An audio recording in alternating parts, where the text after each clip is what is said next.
वंदे मातरम। आप सभी का नेटवर्क 10 के खास कार्यक्रम सत्ता के टेम्परेचर में स्वागत है। मैं हूं संजय गिरी गोस्वामी। बात करेंगे दिल्ली शराब घोटाला मामले से हंगामा मच गया है। सीबीआई ने कथित शराब घोटाले में दिल्ली के डिप्टी सीएम सहित 15 लोगों के खिलाफ एफआईआर दर्ज की है। सीबीआई ने दिल्ली के उप मुख्यमंत्री के आवास सहित 31 जगहों पर छापे मारे हैं। आरोप है कि नई शराब नीति के तहत शराब विक्रेताओं को कई गैरवाजिब फायदे पहुंचाए गए हैं। अजब यह है कि शराब नीति तब बनाई गई जब देश कोरोना के डेल्टा वेरिएंट से जूझ रहा था। कहा जा सकता है कि बोतल पर बोतल फ्री, तो अब सीबीआई की जांच भी फ्री। क्या कोई आबकारी कनेक्शन है जिसमें ये सीबीआई का एक्शन दिख रहा है? इसी पर आज हम बात करेंगे। सभी खास मेहमान हमारे साथ हैं, क्योंकि मामला बड़ा है और ये कह देना कि हर चीज़ ठीक है तो फिर घोटाला क्या है। हमारे साथ सभी खास मेहमान हैं। हमारे साथ सतीश लखेड़ा जी हैं, प्रवक्ता हैं भारतीय जनता पार्टी से। हमारे साथ विक्रम लोहिया जी हैं, प्रवक्ता हैं कांग्रेस के। और हमारे साथ रमेश ठाकुर है, राजनीतिक विश्लेषक हैं। हमारे साथ सुमन कौशिक हैं, सामाजिक कार्यकर्ता हैं। और हमारे साथ राजेंद्र स्वामी जी हैं, वरिष्ठ पत्रकार हैं। आप सभी लोगों का बहुत बहुत स्वागत है। मैं सबसे पहले विक्रम लोहिया जी आपके पास आना चाहूँगा। विक्रम भाई, आप देखें लगातार ये कहा जा रहा है कि ना कोई घोटाला हुआ और हमारी आबकारी पॉलिसी है वो भी ठीक थी। अगर सब कुछ ठीक था तो क्या ये राजनीतिक द्वेष में कार्रवाई हो रही है? नमस्कार आप सभी के दर्शक टीवी 10 के नेटवर्क 10 के दर्शकों को सबको जन्माष्टमी की बहुत बधाई शुभकामनाएं। और आपने ये विषय बुलाया, बहुत बढ़िया विषय पे आज आप चर्चा कर रहे हैं, क्योंकि दिल्ली की जनता बहुत परेशान हो चुकी है इस आम आदमी पार्टी की सरकार से।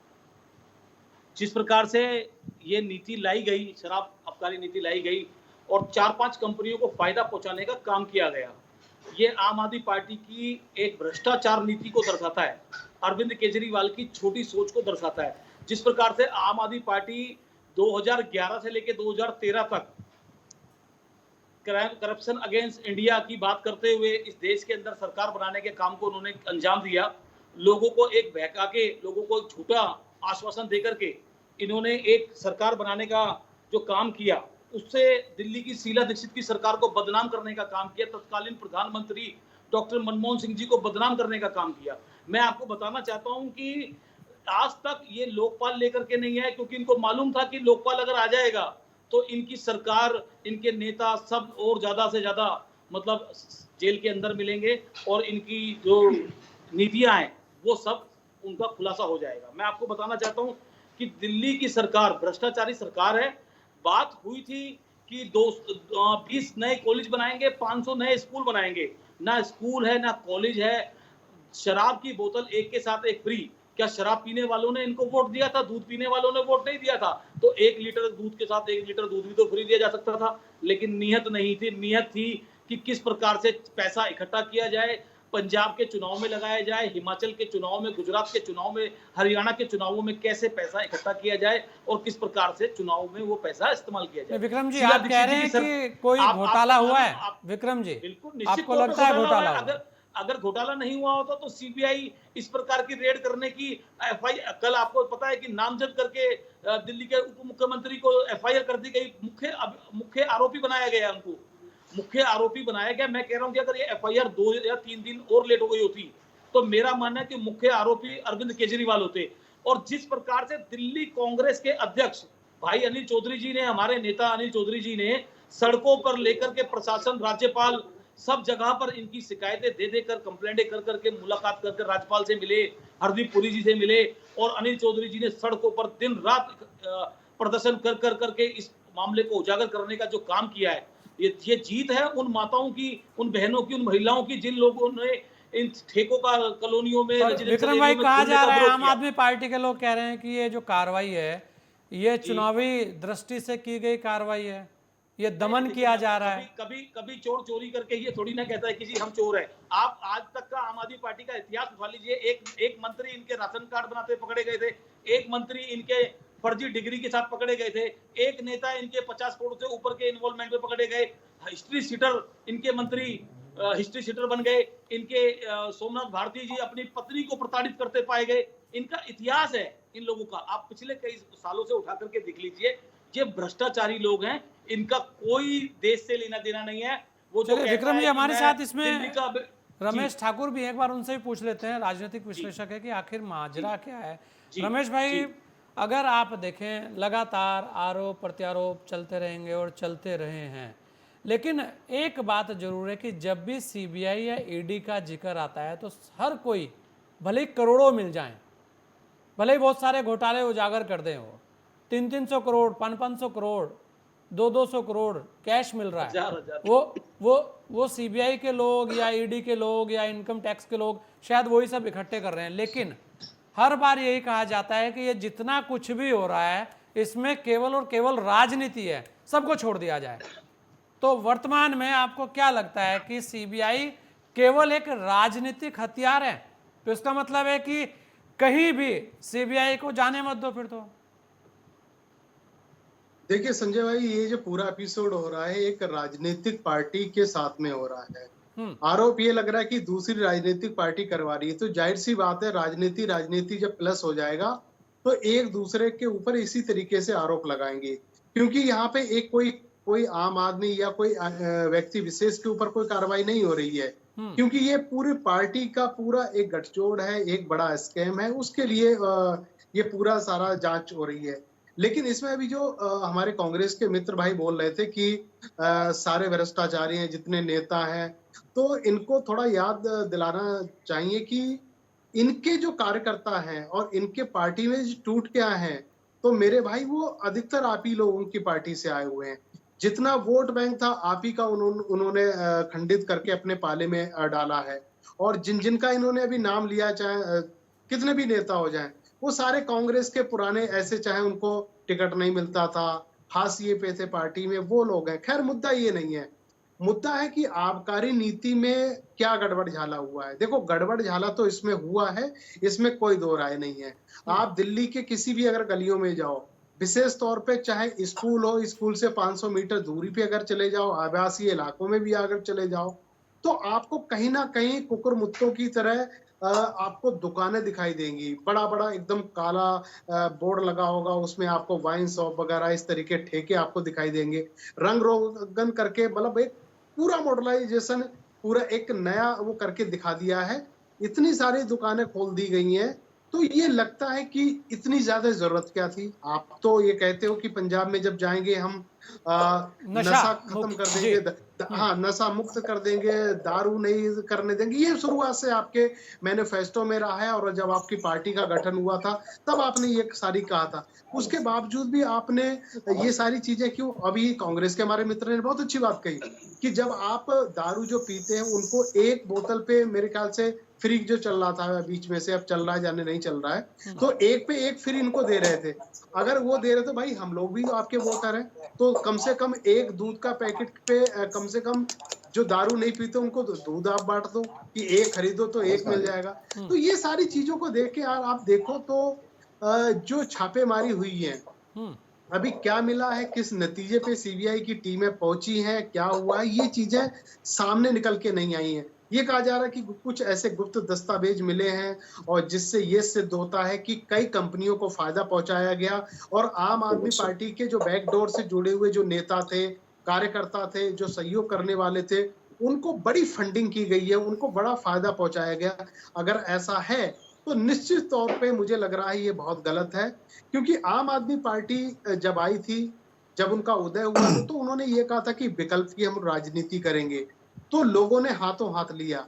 दिल्ली में कभी अगर आप देखा जाए भारतीय जनता पार्टी का गढ़ माना जाता, सितारे गर्दिश में आए, फिर कांग्रेस ने लगातार 3 बार सरकार बनाई, पूरा का पूरा जो समूचा एक वोट कैडर था वो कांग्रेस का था। जब आम आदमी पार्टी आई तो उसमें सारा उनका वोटर, सारा जो कार्यकर्ता थे उसमें शिफ्ट हो गए। वो बड़ी उम्मीद के साथ में आए थे कि दिल्ली अच्छी बनेगी, पढ़ाई लिखाई सारी चीजें हुई। हालांकि दावे जितने किए जा रहे हैं कि स्कूल बहुत सारे बना दिए गए, शिक्षा का लेवल बहुत अच्छा कर दिया गया है और स्कूलों की जो दशा वो सुधार दी गई, लेकिन इसके साथ साथ में आपको क्वालिटी की शिक्षा देनी पड़ेगी। अभी भी अगर कोई टीम जाती है, मुझे लग रहा है बाल आयोग की एक टीम कुछ दिन पहले गई थी सरकारी स्कूलों में, जब कई बच्चों से पूछा गया था तो उनसे कुछ जीके के कुछ सवाल पूछे गए थे, वो बच्चे नहीं बता पाए। कुछ इंग्लिश के उनको ट्रांसलेशन करने के लिए कहा गया था तो नहीं बता पाए। तो आपको सिर्फ दीवारें रंगने से और ये बिल्डिंगें चमकाने से आप शिक्षा की और क्वालिटी को आप बदल नहीं सकते हो। एटलीस्ट आपको क्लासरूम में जाके बच्चे की शिक्षा की क्वालिटी को आपको बदलना पड़ेगा। आपने जितना प्रचार कर दिया नहीं रमेश भाई, शिक्षा ये पे, बिल्कुल देखिए आपने क्या है कि ये जी। कह भी रहे हैं, अभी भी मैं देख रहा था बहुत सारे लोगों के बयान इस टाइप के हैं, क्योंकि स्वास्थ्य और शिक्षा में बहुत अच्छा काम हुआ है तो इसलिए सीबीआई ने यहाँ पे दस्तक दी है। घोटाला ये तो कुछ देखो हुआ ही ये नहीं। नहीं देखो, ये सारी चीजें, कौन ऐसी पार्टी है संजय भाई जो ये ना कहती हो कि मेरे प्रदेश में मेरे यहाँ पे शिक्षा का काम अच्छा नहीं हुआ, स्वास्थ्य का काम अच्छा नहीं हुआ। मैं हमेशा कहता हूं कि एक आम आदमी जो होता है, जो बिल्कुल मध्यम वर्ग का होता है, उसकी जरूरतें क्या होती हैं? 4 जरूरत होती हैं। शिक्षा के लिए उसको स्कूल अच्छा मिल जाए, अगर उसकी कोई परेशानी है, कोर्ट कचहरी उनके लिए ठीक ठाक काम करें, निष्पक्ष काम करें, अस्पताल अच्छे काम करें। तो ये 4 चीजें जो है ना, एक आम आदमी की जरूरत है। मुझे लग रहा है यहाँ का अगर करप्शन आप खत्म कर देते हो तो आपको कोई समस्या नहीं होगी। लेकिन कमोबेश स्थितियां पूरे देश में, किसी प्रदेश में ऐसी नहीं है, चाहे यूटी राज हो जाए, चाहे राज्य हो जाए, हर जगह आपको करप्शन आपको मिलेगा, चाहे स्कूल का हो जाए। बिल्कुल, और रमेश भाई करप्शन मिलेगा लेकिन मानेगा कोई नहीं, हुआ तो कुछ नहीं, ऐसा ही कहा जाएगा, लगातार कहते रहेंगे। हमारे साथ राजेंद्र स्वामी जी भी हैं। राजेंद्र जी, मैंने जी प्रचार में आप मैं बिल्कुल रमेश भाई आपके पास आऊंगा इसके बाद। चले जाते हो, रमेश तो भाई ये सारी चीज जी, प्रचार करने से कुछ नहीं होगा। हाँ, आप जब ग्राउंड पे आऊंगा जब आऊंगा उतरोगे, रमेश और भाई, जब आप मैं रिपोर्ट जरा लोगों से राजेंद्र लोगे, स्वामी जी से ये नहीं कि रिएक्शन ले आपने लूं। अपने कार्यकर्ता 10 कार्यकर्ता जी खड़े कर दिए आम आदमी पार्टी के या कांग्रेस के, और बीजेपी वाले अपने कार्यकर्ताओं से पूछ के, तो उसमें आपने 10 में से 9 नंबर उनको दे दिया और आपने वाहवाही करके। नहीं बिल्कुल, मैं स्वामी जी, अगर आप देखें राजेंद्र जी, अभी तक चल रहा था कि बोतल पर बोतल फ्री, लेकिन अब दिख रहा है कि साथ में सीबीआई भी फ्री कार्रवाई करने के लिए। और कहा यह जा रहा है कि ये जो सारी चीजें हो रही हैं ये वास्तव में गुजरात चुनाव या 2024 का जो चुनाव है उसे ध्यान में रखकर हो रही है, या ये भी कहा जा रहा है कि जो चुनाव अभी एमसीडी के होने थे वो ना हो, इस तरीके के बातें, इस तरीके के जवाब आ रहे हैं। आखिर अगर घोटाला नहीं हुआ, अगर घोटाला नहीं हुआ, जिस तरीके से कहा जा रहा है कि कोई घोटाला नहीं है, आबकारी बिल्कुल बढ़िया था, आबकारी की नीति जो थी वो सभी प्रदेशों से अच्छी नीति थी, तो उसके बाद फिर इस तरीके की कार्रवाई को आप कैसे देखते हैं? अगर सब कुछ ठीक था तो वो वापस क्यों हुई? ऐसे भी बहुत सारे सवाल हैं जी। ये बिल्कुल ठीक है। देखिए, आम आदमी पार्टी इस मुद्दे पर जीत के आई थी, ईमानदारी और भ्रष्टाचार के मुद्दे पर जीत के आई थी। कांग्रेस के भ्रष्टाचार को उजागर करके और एक ईमानदार छवि लेकर के इसमें आई थी, और इसी छवि को, जो सत्येंद्र जैन की गिरफ्तारी हुई है और उसके बाद मनीष सिसोदिया पर जो सीबीआई की रेड पड़ी है, उसी छवि को डेंट करने की दिशा में ये कदम माना जा रहा है, ऐसा आम आदमी पार्टी आरोप लगा रही है। और यहाँ ठीक है कि जो आरोप है, सीबीआई ने जो रेड डाली है और जो बीजेपी के जो आरोप है उसमें ये कहा गया है कि 144 करोड़ रुपए का लाभ जो है ठेकेदारों को पहुंचाया गया गैर वाजिब तरीके से, उनकी लाइसेंसिंग फीस को माफ करके या कम करके, नियमों की अनदेखी करके ठेकेदारों को लाभ पहुंचाया गया। तो यहाँ पर मैं एक अलग बात, और जो जनता के मन में तैर रहे हैं जो सवाल, मैं उस पर भी आना चाहूंगा। लगातार आम आदमी पार्टी भी ये कंपेयर कर रही है कि दिल्ली के अंदर जो शराब आबकारी नीति अपनाई गई है, और उसके बाद आप जो दिल्ली का माहौल देखें और जो जनसंख्या घनत्व देखें, वो और राज्यों के मुकाबले बहुत कम है। जैसे नोएडा, हम अगर दिल्ली के सीमावर्ती इलाकों में बात करें, हरियाणा में पर हजार जो की आबादी पर दिल्ली के मुकाबले बहुत कम शराब के ठेके हैं। और जो आम आदमी पार्टी का ये आरोप था कि इसमें जो बहुत नकली शराब होती थी या कालोबाजारी होती थी, उसको रोकने का काम वो ये कर रही है। जो माफिया इसमें घुसे हुए थे उनको रोकने के लिए ये आबकारी नीति लाई गई थी। हालांकि आरोप ये भी है कि इस नीति में नियमों की अनदेखी की गई जो नहीं होनी चाहिए थी, और यही जो सीबीआई ने जो रेड डाली उसका ये आधार भी था।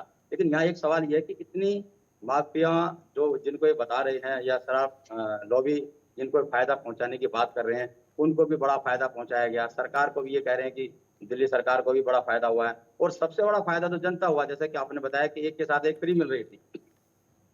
तो बड़ा सवाल है कि इतने बड़े पैमाने पर सबको लाभ दे करके और जो ये सरकारी दावा करे कि उसको फायदा भी हुआ है और इतनी बड़े पैमाने पर छूट कैसे मिल सकती है, ये भी एक बड़ा सवाल जो जनता के मन में वो तैर रहा है। हालांकि जो सरकार को जो लाभ जाना चाहिए था वो जनता को गया है, ऐसा जो कुछ लोग उसको डिफेंड करने वाले हैं वो लोग भी मान रहे हैं। लेकिन बड़ा सवाल यही है कि इतनी छूट कैसे लोगों को मिल रही थी। हालांकि प्राइमा फेसी सीबीआई को जब ये लगा है कि नियमों की अनदेखी की गई है, उसके बाद सीबीआई ने रेड करी है और लोकल टोटल जो है ना लगभग 15 लोगों का उसमें आरोपी बनाया गया। उसमें जो तत्कालीन एक्साइज कमिश्नर है आर गोपी कृष्ण, उनको भी आरोपी बनाया गया है। इसकी जांच हो कर रही है। लेकिन बड़ा सवाल यही है, इसमें बहस दो विषयों पे होनी चाहिए। लेकिन यहाँ हो क्या रहा है, जहाँ घेराबंदी हो रही है, बीजेपी या कांग्रेस आम आदमी पार्टी को घेरने में लगी हुई है, तो वहीं आम आदमी पार्टी ये दावा कर रही है कि ये सब जो मोदी सरकार के इशारे पे हो रहा है, दिल्ली की जो मॉडल है उस मॉडल की दो विशेषताएं हैं, एजुकेशन और हेल्थ। तो दोनों ही मिनिस्टरों पर आप देखिए उसमें गाज गिरी हुई है। सत्येंद्र जैन आज तक जेल में बंद हेल्थ मिनिस्टर हैं और अब बारी जो मनीष सिसोदिया की है। कल खुद अरविंद केजरीवाल ने ये बयान जारी करके कहा था कि जो न्यूयॉर्क टाइम्स ने और राजकुमार जी, जो दिल्ली सरकार की वाई छपी है, राजेंद्र स्वामी के बाद ये छापे पड़े हैं, इस तरह का आरोप मिलेगा। तो फिलहाल राजनीतिक घमासान अभी चल रहा है और आगे बिल्कुल चलेगा। राजेंद्र जी, ये कहाँ लिखा है कि अगर कोई मॉडल सक्सेस होता है या सक्सेस है, पहली बात तो कोई भी स्टेट ऐसा नहीं है जो ये कहे कि मेरा मॉडल फेल है, जैसे कि रमेश ठाकुर ने बताया और वैसे भी कहा जाता है। कोई भी ऐसी सरकार नहीं है, कोई भी एक सरकार ऐसी नहीं है जो ये कहे कि मेरा कोई भी मॉडल फेल है। तो मॉडल सक्सेस है, तो क्या सक्सेस मॉडल में घोटाला नहीं हो सकता? देखिए, मॉडल सक्सेस वो तो आम आदमी पार्टी का कहना है कि ये मॉडल है, दिल्ली मॉडल है। पूरे देश में आपको ध्यान होगा एक नंबर भी जारी किया आम आदमी पार्टी ने और पूरे देश के 130 करोड़ लोगों को जोड़ने की बात कही है। तो फिलहाल साफ जाहिर है कि जो एक सहानुभूति की जो लहर की उम्मीद केजरीवाल कर रहे हैं, उन्हें लग रहा है कि दिल्ली मॉडल को लिख करके एक अपील भी कर रहे हैं कि क्या आप लोग नहीं चाहते कि आपके बच्चों को भी दिल्ली जैसी सुविधाएं मिले, दिल्ली जैसे स्कूल मिले, दिल्ली की तरह बिजली पानी फ्री मिले, दिल्ली की तरह शिक्षा मिले। तो और साथ में बराबर में एक ठेका भी मिले, मॉडल बता ही रहे हैं, लेकिन साथ में राजेंद्र स्वामी जी बराबर में एक ठेका भी मिले। इस पे भी बोलिए ना थोड़ा सा। नहीं, ठीक है, देखिए इसकी भी आलोचना हो रही है। अगर आप ज्यादा शराब, अगर कोई चीज अगर खराब मानी जाती है, हेल्थ के लिए खराब मानी जाती है, या जो बीजेपी आरोप लगा रहे हैं कि घर घर में घर के नजदीक ठेके खुलवा दिए, दिल्ली को शराबी बना दिया, तो उस बात में भी कहीं ना कहीं दम है। जहाँ कोई गरीब आदमी अगर जो महंगी शराब होने के बाद कम पीता था, तो अब वो ज्यादा पीने लगा और उसके साइड इफेक्ट सामने आने लगे। इस तरह के बीजेपी के लोग भी कह रहे हैं। लेकिन चलिए, अगर बीजेपी के लोग क्या कह रहे हैं ये भी देख लेते हैं। गलत हुआ है जी नहीं, बिल्कुल हमारे साथ बीजेपी के प्रवक्ता भी जुड़ गए हैं। सतीश लखेड़ा जी हैं, प्रवक्ता हैं बीजेपी के। सतीश भाई, देखिए, एक तो 2-3 चीजें हैं वो जिसपे सभी लोग कह रहे हैं कि उस पर जवाब चाहिए। सतीश भाई, पहली बात तो है कि आप लोग सीबीआई को हथियार बना रहे हैं, इस तरीके के आरोप लग रहे हैं। दूसरी बात यह है, ये कहा जा रहा है कि जो मॉडल है उन्हें फेल करने की कोशिश हो रही है, क्योंकि जो शिक्षा का मॉडल है और जो स्वास्थ्य का मॉडल है वो बहुत बेस्ट था, तो उसके साथ आबकारी पे कुछ भी हो जाए उस पर कार्रवाई नहीं करनी चाहिए थी आप लोगों को। ये भी कहा जा रहा है कि जब चुनाव है, एक बात ये भी आ रही है कि भाई गुजरात चुनाव है और हरियाणा में भी है, हिमाचल में भी है, आने वाले समय में जो चुनाव है उससे लेकर आप लोग आम आदमी पार्टी का सीबीआई के द्वारा दमन करा रहे हैं। कोई घोटाला नहीं हुआ है संजय जी। झूठ मूठ का एक पुलिंदा अमरीकी अखबार ने छापा। शराब नीति में गड़बड़ झाला पड़ा सीबीआई का छापा। शिक्षा के दावे हवाई, अस्पताल हैं खस्ता हाल, फ्री के झूठे वायदे, शराब माफिया मालामाल। ये केजरीवाल सरकार की कहानी है। जिस समय पूरा देश कोरोना से पीड़ित था, जीवन के लिए संघर्ष कर रहा था, सरकारें किसी तरह जनता को राहत दे रही थी, उस समय ये लोग शराब माफिया के साथ बैठकर पूरी शराब नीति, जो शराब आबकारी नीति के मानक हैं, उनको बदल रहे थे। और आप इनके जो दोस्त हम पे आरोप लगाते हैं, अपने दोस्तों का 144 करोड़ रुपया आपने माफ कर दिया। और केजरीवाल पत्रकार वार्ता करते थे, ऑक्सीजन नहीं है, हमारे साथ भेदभाव हो रहा है। किस तरह की आप जिम्मेदारी निभा रहे थे? वो 144 करोड़ रुपए आम जनता के काम आते। बहरहाल वैसे तो कांग्रेस आम आदमी पार्टी ने कोरोना आते ही बसें लगा दी थी मोहल्लों में कि भागिए आप आनंद विहार बस अड्डे, और सारे बस अड्डे भर दिए थे। मगर यहाँ मुद्दा है, आपने माफ किया, ब्लैक लिस्टेड कंपनी को आपने 2 जोन में ठेके दिए। L1 जो टेंडर था उसका 30 करोड़ की अर्नेस्ट मनी आपने वापस कर दी। पीने की उम्र 25 साल का मानक था, आपने 21 साल कर दिया। आपने 150 स्क्वायर फीट का मानक 500 स्क्वायर फीट कर दिया। बारात घर को आपने 1 साल का लाइसेंस दिया, मतलब हर मोहल्ले का छोटा सा भी वेडिंग पॉइंट कोई हो वो भी शराब बेच सकता है। और कई जगह आपने 24 घंटे शराब की दुकानें खोल दी। ये नीति थी, साफ साफ भ्रष्टाचार है। अब इस पे केजरीवाल जी की लोकप्रियता बढ़ रही है, मोदी जी डरे हुए हैं, फला जगह का चुनाव है, वो सब ठीक है, राजनीति होती रहेगी, मगर इस पे तो जवाब दें। और फिर दावे करते हैं, दिन में 5 पत्रकार वार्ता करते हैं कि पुरानी नीति से 6,000 करोड़ रुपए आ रहे थे, नई नीति से 9,000 रुपए करोड़ का राजस्व आ रहा है। फिर नीति पलट दी। तो आप जस्टिफाई करते, भाई 3,000 करोड़ आपने बढ़ाए थे, ये जनहित का फैसला है, आप पत्रकार वार्ता फिर करते, आपने क्यों नीति पलट दी है? ये सारा कुछ घालमेल है, सिंडिकेट के साथ आपने काम किया। पूरे देश में आबकारी नीति में आप कार्टेल सिस्टम खत्म हो गया, मगर आपने यहाँ कार्टेल बना के, सिंडिकेट बना के टेंडर डालने की सुविधा दी, तो बच नहीं सकते हैं।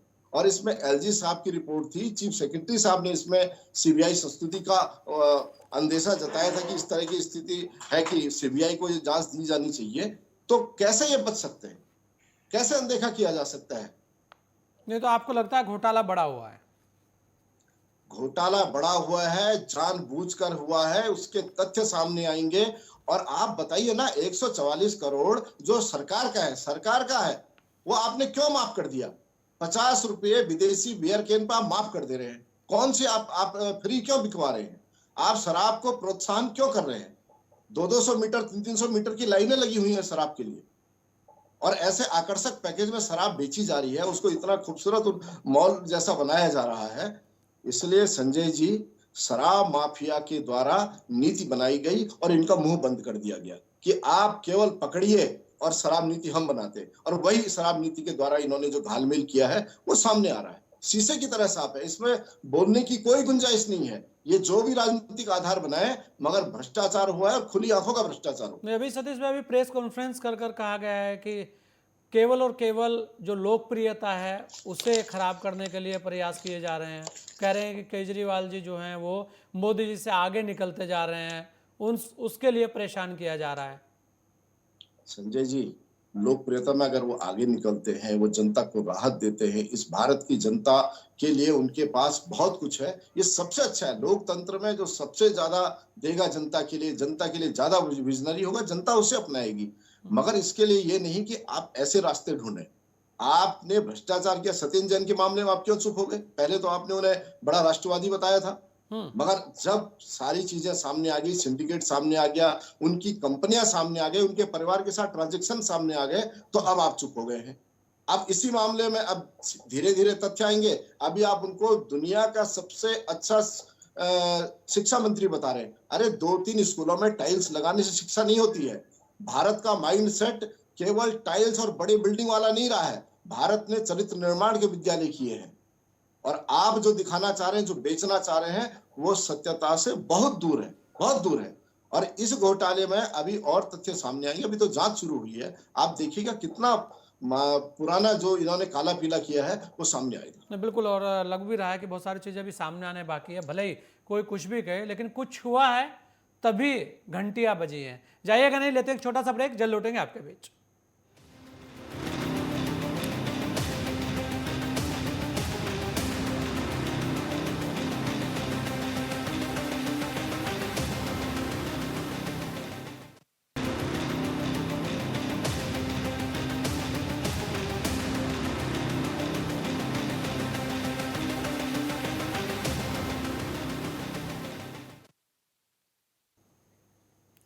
ब्रेक के बाद आपका स्वागत है। आज हम बात कर रहे हैं मधुशाला का गड़बड़ झाला, आला रे आला, सीबीआई आला, और सभी खास मेहमान इस पर हमारे साथ जुड़े हुए हैं। मैं रमेश भाई, आप देखिए लगातार लगातार यहाँ पर बहुत सारी चीज़ें सामने आती हैं। जब भी कोई आरोप आम आदमी पार्टी पर लगता है तो कहते हैं कि केवल और केवल ये आरोप इसलिए हैं कि हमारी जो प्रशंसा है वो बाहर भी होती है, बाहर के अखबारों में भी छपता है हमारे लिए, इसलिए हमारे से बहुत ज़्यादा डर लग रहा है। तो जो बाहर के अखबार हैं या बाहर के जो एजेंसीज़ हैं या न्यूज़ चैनल है, मैं कहूँगा कोई भी है, उसमें अगर रमेश ठाकुर जी यहाँ कुछ भी करें और वहाँ पे बहुत अच्छा छपे तो मानक मान लेने चाहिए फिर तो, कि भाई ये तो क्योंकि विदेशों में छपा है तो इनके खिलाफ तो कुछ हो ही नहीं सकता। एक बात। दूसरी बात जो सबसे महत्वपूर्ण है, यहाँ पे एक बात बहुत महत्वपूर्ण ये निकल के आती है कि सत्येंद्र जैन, आप देखिए जब उनके साथ कार्रवाई की गई, उनके ऊपर कार्रवाई की गई तो बहुत ज़्यादा हो हल्ला नहीं मचा, कोई बहुत ज़्यादा हो हल्ला नहीं मचा। यानी कि अगर सब कुछ ठीक था तो वहां पर भी हो हल्ला मचना चाहिए था। तो इस बात को भी इसी में थोड़ा सा जोड़कर देखा जाना चाहिए। रमेश भाई क्या कहेंगे आप? बिल्कुल, जी बिल्कुल बिल्कुल संजय भाई, आपने बिल्कुल सही कहा। जब सत्येंद्र जैन का जब मामला हुआ तो शुरुआत में हंगामा हुआ था। केजरीवाल साहब भी सामने आके उन्होंने बयान दिया और मनीष सिसोदिया और बाकी जो आम आदमी पार्टी के नेता थे उन्होंने थोड़ी सी अपनी आवाज बुलंद करी थी। लेकिन जैसे केवल एक दो सीबीआई दिन ने अपनी, जी, हाँ केवल 1-2 दिन, ज्यादा नहीं। लेकिन जैसे सीबीआई ने दर टू दर आगे अपनी जांच को आगे बढ़ाया, चीजें सामने निकल के आती रही, तो इन नेताओं को भी लगने लगा कहीं ना कहीं गड़बड़ झाला हुआ है, तो ये लोग साइलेंट हो गए।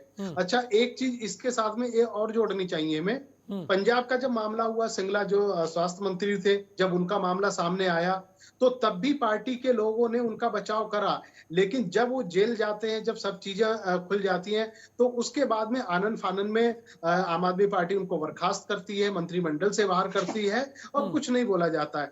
लेकिन इस पूरे मामले में अगर देखो, आजकल जब 20-21 जगह जब छापे पड़े हैं मनीष सिसोदिया के घर पे, तो कार्रवाई 8:30 बजे स्टार्ट हो गई थी और तकरीबन रात के 10:30 बजे, 11:45 बजे तक कार्रवाई सीबीआई की चली है। उसके बाद में जब कैमरों के फ्रेम में मनीष सिसोदिया बाहर निकलते हैं तो उनकी बॉडी लैंग्वेज अगर आप देखो तो चेहरे के जो भाव थे वो एक बड़े डरावने थे।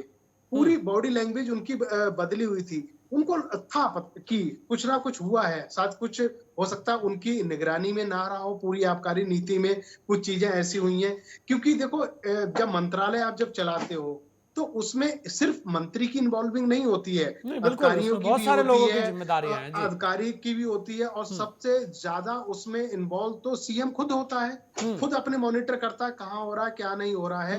अब आप खुद देखो, 5 और जब रमेश भाई, जब खुद मुख्यमंत्री उसी ऐसी सर्विस से आते हो कि जो एक एक चीज जानती हो, मतलब उन्हें तो कोई कुछ सिखा भी नहीं सकता, बता भी नहीं सकता।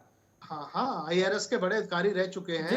इनकम टैक्स कहाँ छापा मार सकती है, कहाँ आपकी चीजें पकड़ में आ सकती है, ये चीजें भी आपको पता है। अच्छा, अगर कड़ियां को अगर मुझे लगा संजय भाई सही से अगर आप जोड़ो तो कई सारी चीजें सामने निकल के आती हैं। देखिएगा, ये 5 फरवरी 2021 में नई आबकारी नीति को लेके इन्होंने मसौदा तैयार, बिल्कुल, मंत्री समूह का गठन हुआ था उस दिन जी। हाँ, उसके बाद में 15 दिन बाद, 20 दिन बाद, 25 दिन बाद, 31 मार्च आते आते इन्होंने 5 बार उनको अमेंडमेंट किया, 5 बार बदलाव करा। तो आपको लग रहा था कहीं गड़बड़ हो रहा है और कुछ चीजें छूट रही हैं, कुछ आपको जोड़नी है, ये सारी चीजें हैं। इन अनियमितताओं को लेके जो कल गुप्त जो दस्तावेज सीबीआई ने अपने पाले में रमेश लिया भाई, है, एक चीज और थी इसमें, एक बात बहुत महत्वपूर्ण थी कि शायद उसी दौरान उसके बीच में ही पंजाब का चुनाव भी चल रहा था, जिसे लेकर शायद बहुत ज्यादा गंभीर सरकार थी। नहीं, इसमें समझने वाली बात है, पंजाब चुनाव में आम आदमी पार्टी भी इन्वॉल्व थी, व्यस्त थी, भारतीय जनता पार्टी भी व्यस्त थी और कांग्रेस सारी पार्टियां व्यस्त थी। तो आम आदमी पार्टी को उस समय ये लगा होगा कि इस समय किसी की नजर हम पे नहीं आएगी। आबकारी नीति को लेके किसी तरीके, भाई कांग्रेस ने 15 साल सरकार चलाई है, भारतीय जनता पार्टी ने भी सरकार चलाई है, तो आप चुपके सारी चीजें आप नहीं कर सकते हो। आपने दिल्ली में 850 दुकानें खोल दी, आवासीय इलाकों में भी दुकानें खोल दी, हर जगह आपने दुकानें खोल दी, हर वार्ड में 1-1, 2-2 दुकानें खोल दी। इसकी जरूरत नहीं थी। इतनी जरूरत नहीं थी कि आप पूरी तरीके से, मुझे तो पूरे एक एपिसोड को देख के गांव के चुनाव जो अपने गांव में होते हैं, प्रधानी के, पंचायत के, वो चुनाव याद आ जाते हैं। क्योंकि वहां पे तो ये जो चुनाव होते हैं प्रधानी के, वो सारे दारू के ऊपर डिपेंड होते हैं, मदरा के ऊपर डिपेंड होते हैं। जितनी दारू पिला लो लोगों को, उतना ही वोट आप खरीद लो। तो मुझे लग रहा है केजरीवाल साहब को वो फॉर्मूला यहाँ पे इस्तेमाल कर रहे थे कि क्यों ना शराब की गंगा बहा दो, सबको मस्त कर दो, सबको मदहोश कर दो, कि उसके बाद में वोट लेने में कोई ज्यादा दिक्कत नहीं होगी। अगर ऐसी सोच है तो गलत है, ऐसा नहीं होना चाहिए। राजधानी दिल्ली में पढ़े लिखे लोग रहते हैं, हर प्रांत के लोग रहते हैं। अगर आप इस तरीके से किसी को मूर्ख बना के, बेवकूफ बनाकर, दारू के नाम पे, नई शराब नीति के नाम पे अगर ये करना चाहते हो, तो आपकी चोरी पकड़ में आएगी, गड़बड़ झाला आपका नहीं, बिल्कुल कहीं गड़बड़ ना झाला कहीं पकड़ खुलेगा, में आ जाएगा। बिल्कुल खुलेगा और खुलना भी चाहिए। गड़बड़ कुछ भी हुआ हो, कहीं भी हुआ हो, वो किसी भी पार्टी का हो, वो तो खुलना ही चाहिए। अगर हम देखें विक्रम जी, ये भी कहा जा रहा है कि कांग्रेस तो कहीं है ही नहीं दिल्ली में, तो लगातार कांग्रेस को लेकर भी आम आदमी पार्टी कहती है कि कांग्रेस केवल इसलिए हमारी खिलाफत करती है कि उनकी पूरी दुकान हमने बंद कर दी, उनके पास अब यहाँ पे कुछ नहीं बचा इसलिए। और एक बात और भी है कि ये भी कहा जा रहा है कि आप लोग केवल कुछ टाइम के लिए मुद्दों को लेकर आते हैं और उसके बाद अपने आप ही उन मुद्दों में खो जाते हैं।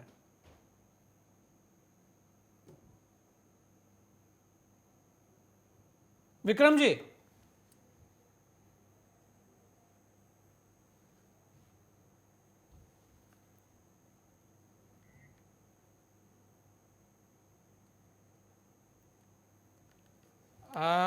विक्रम जी, मेरी आवाज आ रही है आपको? हेलो जी विक्रम जी बोलिए। हाँ, मैं ये कहना चाह रहा हूँ कि जिस प्रकार से आम आदमी पार्टी करप्शन के खिलाफ एक मुहिम छेड़ करके दिल्ली में सत्ता में काबिज होती है, दिल्ली में शीला दीक्षित के खिलाफ खूब आरोप लगाती है, दिल्ली में शीला दीक्षित की सरकार के खिलाफ आरोप लगाती है, विधायकों के खिलाफ आरोप लगाती है, कोई विधायक जेल नहीं जाता है, कोई नेता जेल नहीं जाता है, कांग्रेस का कोई एफआईआर नहीं होती है, एफआईआर आम आदमी पार्टी के ऊपर ही होती है। मैं कहना चाहता हूं कि ये ईमानदारी का डंका पीटने वाली सरकार है।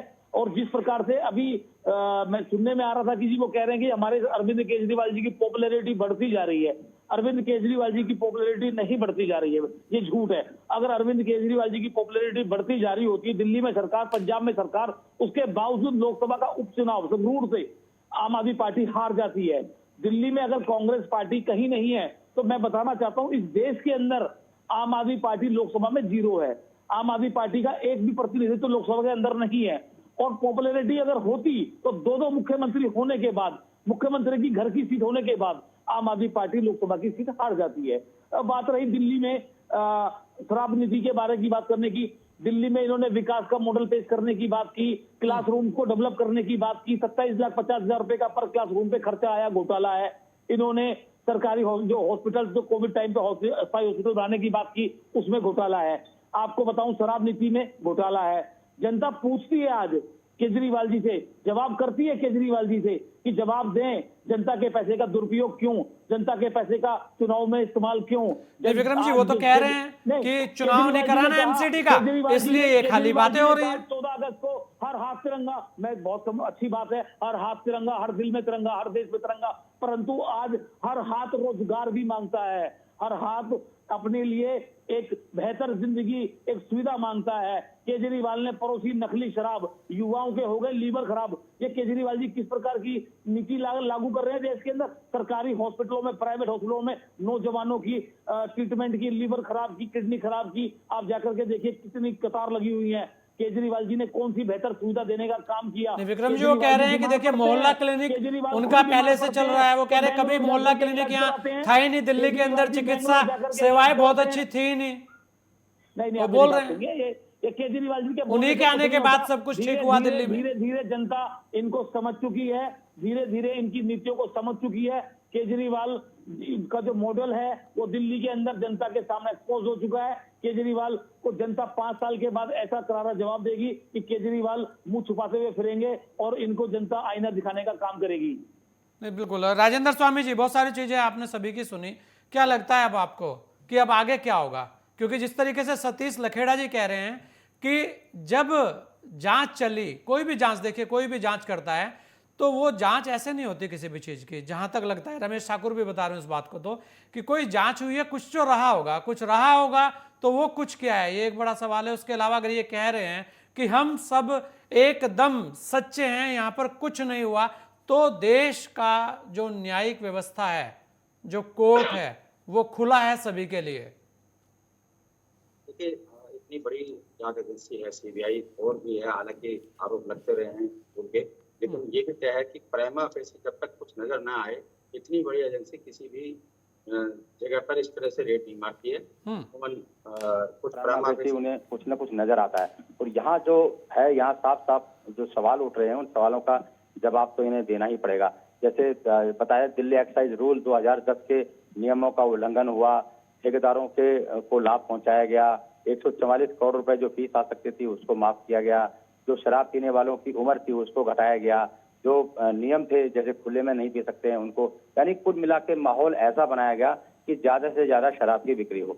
तो ये आरोप लगे हैं। और जो नियमों का उल्लंघन की बात कर रही है, तमाम राजनीतिक आरोप प्रत्यारोप तो हो रहे हैं, लेकिन कहीं ये बयान किसी का नहीं आ रहा है कि कहीं कोई नियमों का उल्लंघन नहीं हो रहा है। तो सीबीआई ने मजबूत केस बनाया होगा अपनी तरफ से, जैसा कि वो दावा कर रहे हैं। और जैसे जैसे अब 14 घंटे की छानबीन के बाद बहुत कुछ सीबीआई को हाथ लगा है, ऐसा दावा भी किया जा रहा है। तो धीरे धीरे चीजें छन करके आएंगी और बहुत सारी चीजें निकल के आएंगी, ऐसा दावा भी किया जा रहा है। तो जरूर कुछ न कुछ तो हुआ है, अदरवाइज छापा इतनी जल्दी, हालांकि बहुत सारे मामले हैं जिन पर इतनी तेजी से कार्रवाई होनी चाहिए, लेकिन उतनी तेजी सीबीआई या और एजेंसियां हैं, ईडी, उन पर नहीं दिखाती, जैसा कि आम आदमी पार्टी आरोप लगाती रही है। लेकिन यहाँ कुछ न कुछ तो ऐसे सवाल हैं जिनका जवाब आम आदमी पार्टी को देना पड़ेगा। और वही सवाल जो जवाब मांग रहे हैं कि भाई क्यों उनको फायदा पहुंचाया गया, क्यों नियमों की अनदेखी हुई, क्यों जो एक्साइज रूल के जो नियम है उनको दरकिनार किया गया, या ऐसे नियम थे जो छूट जो पुरानी नीति में थे उनको उनमें बदलाव किया गया।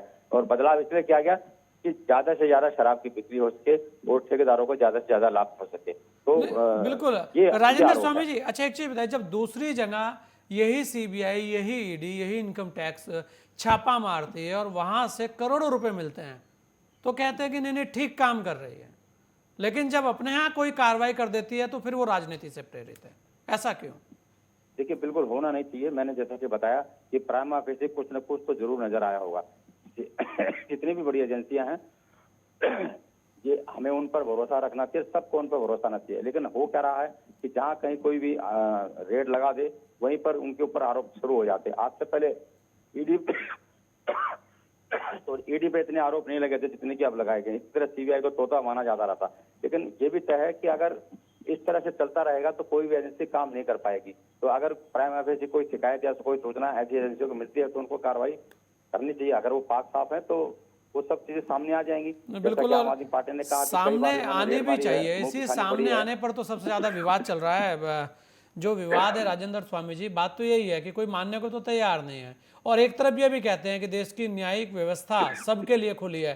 तो जब सबके लिए खुली है तो वो आपके लिए भी खुली है। अगर आपके साथ गलत होगी तो कोर्ट बैठी है निर्णय देने के लिए। सतीश भाई, बहुत सारी चीजें दिल्ली को लेकर कही जाती है। आप देखेंगे फ्री की बात हो तो दिल्ली से निकलती है, स्वास्थ्य सेवाएं की बात हो तो आपके सामने ये कहा जाता है कि आज से पहले तो यहाँ कुछ था ही नहीं, कुछ नहीं था तो अब तक कैसे दिल्ली चली, ये भी कहा जाता है। उसके अलावा शिक्षा की बात यहाँ की जाती है कि शिक्षा का वो जो मॉडल है वो ऐसा कौन सा मॉडल है, कौन से दिल्ली के जो जूनियर जी। ठीक है सतीश भाई, आपने भी सुना होगा बहुत सारी चीजें अनुराग ठाकुर जी बोल रहे हैं, बहुत सारी बातें बता रहे हैं। वही बात है जो हम आपसे कर रहे हैं कि जिस तरह से दिल्ली के अंदर आप देखेंगे सतीश भाई कि बहुत सारी चीजें ऊपर तक गई हैं, बहुत सारी बातें गई हैं कि फ्री की राजनीति हो तो वो यहीं से होती है, कोई आरोप लगे तो राजनीति से प्रेरित आरोप है, वो भी यहीं से निकलता है। आज से पहले दिल्ली नहीं चल रही थी, दिल्ली चली केवल जब आम आदमी पार्टी आई, ऐसा भी कहा जाता है। उसके अलावा जो महत्वपूर्ण बात एक सबसे है वो ये है कि एमसीडी चुनाव को लेकर बीजेपी पीछे भाग रही है। ये आरोप तो वो लगातार लगा रहे हैं, और खासकर आज भी अगर आप देखेंगे तो बहुत सारे आम आदमी पार्टी के जो प्रवक्ता हैं वो यही कह रहे हैं कि एमसीडी चुनाव अभी करा दो और गुजरात में बीजेपी हार रही है। जी सतीश भाई। केजरीवाल साहब का ये मानना है कि बड़ा नैरेटिव सेट कर दो और एक आरोप लगा दो तो सारी पार्टियां उसमें उलझ जाएंगी। कभी वो अपने को देश का लोकप्रिय नेता बता देते हैं। हुए तो थे उत्तराखंड में चुनाव, किसी सीट पे 70 सीटों पे लड़े, 70 में जमानत नहीं बची, और आज पूरी पार्टी, उनके मुख्यमंत्री के चेहरे, उनके प्रदेश अध्यक्ष, उनके कार्यकारी अध्यक्ष सब भारतीय जनता पार्टी की सदस्यता ले ली। पंजाब में आप आ गए, पंजाब की जनता को आपने भ्रमित किया और पंजाब की जनता में विश्वास भी नहीं किया।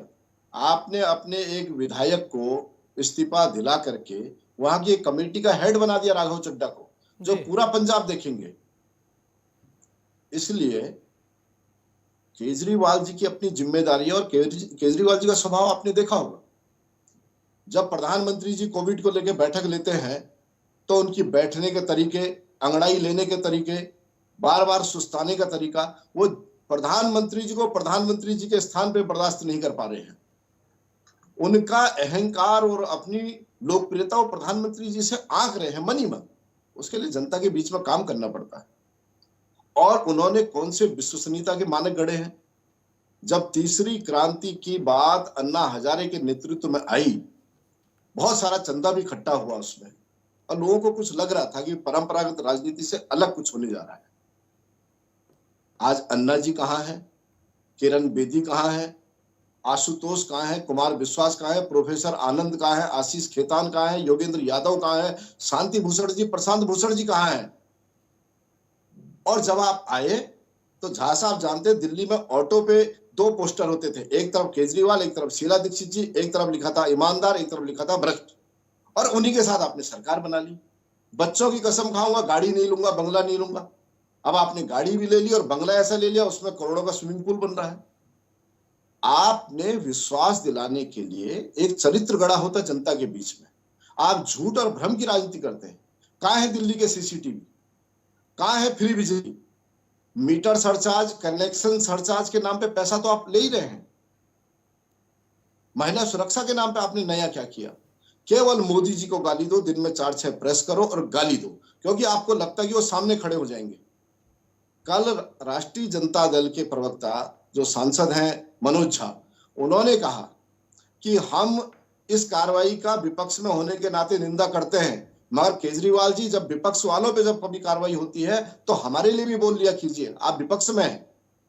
इसलिए केजरीवाल जी और उनकी पार्टी सदैव जनता का ध्यान भटकाने के लिए एक नई बहस खड़ा करना चाहती है और नई बहस में वो खुद फंस जाती है। ये भ्रष्टाचार है, भ्रष्टाचार हुआ है, सीबीआई जांच कर रही है, बाकी लोकप्रियता, चुनाव, ये सब राजनीतियां देखी जाएगी। बिल्कुल। और सतीश भाई, एक आरोप आपने लगाया वो बड़ा महत्वपूर्ण है कि आपको ऐसा लगता है कि जिस तरीके से पंजाब में सरकार आई तो वहां पर भी अपने लोगों को, मतलब अपने विश्वास पात्र लोगों को बैठाकर वहां पर भी सत्ता चलाई जाए, जो वहां पर लोग जीत के आए हैं वो कुछ ना कर पाए। आप देख लीजिए, इनके दिल्ली के नेताओं को, खुद मुख्यमंत्री जी को पंजाब पुलिस के कमांडो लगे हुए हैं जी। आप पंजाब का क्या उपयोग कर रहे हैं। पंजाब की व्यवस्था आपने दिल्ली से हाईजैक कर रखी है। मुख्यमंत्री जी को आपने कैसा रबर स्टैंप बना रखा है, और उसके बाद सारी नीतियों में और आने वाले टाइम पे पंजाब के राजनीतिक लोग, कांग्रेस पार्टी, अकाली दल, भारतीय जनता पार्टी, जो भी विपक्ष के लोग हैं, अभी आने वाले समय में जानकारी में आएगा कितनी नीतियां पलटी जा रही हैं, कितना बंदरबांट किया जा रहा है और कितना दिल्ली हेडक्वार्टर से किस तरीके से इनके कारनामे हो रहे हैं, वो समय बताएगा। मगर आज दिल्ली में आपने कोरोना काल में जनता को धोखा दिया, 144 करोड़ आपने माफ कर दिए, कोई लॉजिक नहीं। पूरे देश में आबकारी का राजस्व, जो इतने बड़े माफिया हैं जिन्होंने पूरी नीति बनाई, आपने उनके साथ बंदरबांट किया होगा। आपने किसी संस्था का, किसी मंदिर का, किसी मस्जिद का, किसी चैरिटेबल ट्रस्ट का पैसा माफ नहीं किया, आपने शराब माफिया का पैसा माफ किया है। इसके पीछे आपकी नीयत पता चलती है।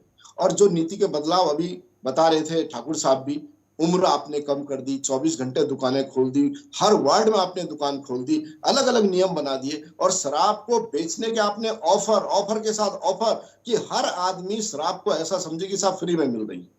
ये आपकी जिम्मेदारी बनती थी, मगर अब आपका खेल समझ में आ गया है और ये हताशा है। दिन में 4 पत्रकार वार्ता का अर्थ क्या है?